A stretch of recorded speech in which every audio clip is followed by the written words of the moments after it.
বিগত নির্বাচন প্রমাণ করেছে যে জনাব তারেক রহমানের নেতৃত্বে বাংলাদেশ জাতীয়তাবাদ যেমন ঐক্যবদ্ধ, ঠিক তেমনি ভাবে 18 কোটি মানুষও ঐক্যবদ্ধ।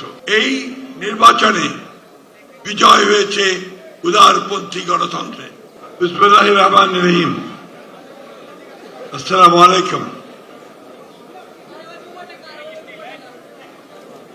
আজকের এক ঐতিহাসিক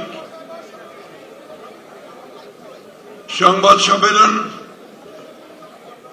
এই সংবাদ সম্মেলনে বক্তব্য রাখতে চলেছেন বাংলাদেশের রাজনৈতিক ইতিহাসে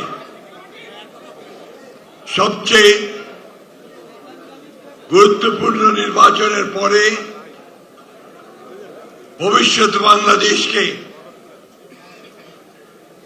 গণতান্ত্রিকভাবে এবং অর্থনৈতিকভাবে কিভাবে তার উত্তরণ ঘটবে এবং এই নির্বাচন সম্পর্কে আমাদের ভবিষ্যৎ প্রধানমন্ত্রী, যিনি বিপুল ভোটে জনগণের ম্যান্ডেট লাভ করেছেন আগামী নির্বাচন দেশকে শাসন করবার জন্য, পরিচালনা করবার।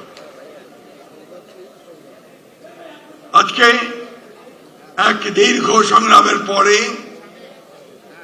বাংলাদেশ জাতীয়তাবাদী দলের প্রায় 60 লক্ষ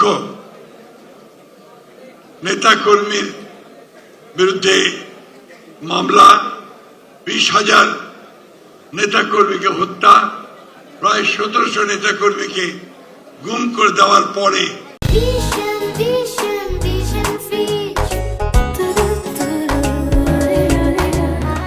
জানুয়ারির 24 জুলাই এবং আগস্টে প্রায় 2000 ছাত্র, নারী, শিশুর আত্মাহুতির পরে, রক্তপাতের পরে আমরা আজকে একটা গণতান্ত্রিক পন্থায় ফিরে যাওয়ার যে প্রধান ফটক, সেই ফটককে উত্তরণ করতে চলেছে। বিগত নির্বাচন প্রমাণ করেছে যে জনাব তারেক রহমানের নেতৃত্বে বাংলাদেশ জাতীয়তাবাদ যেমন ঐক্যবদ্ধ, ঠিক তেমনি ভাবে 18 কোটি মানুষও ঐক্যবদ্ধ।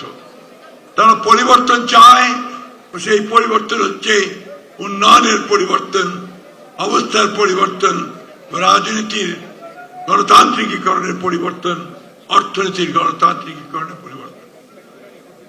এই নির্বাচনে বিজয় হয়েছে উদারপন্থী গণতন্ত্রে। আজকে আমরা কিছুক্ষণের মধ্যেই আমাদের নেতা, বাংলাদেশের নেতা, যিনি কয়েকদিনের মধ্যেই বাংলাদেশকে নেতৃত্ব দিতে চলেছেন, সেই তরুণ নেতা, যিনি বাংলাদেশের মানুষকে নতুন স্বপ্ন দেখিয়েছেন, একটি পরিবর্তিত বাংলাদেশ, স্বাধীন বাংলাদেশ, গণতান্ত্রিক বাংলাদেশ, সেই নেতা আপনাদের সামনে বক্তব্য রাখবেন।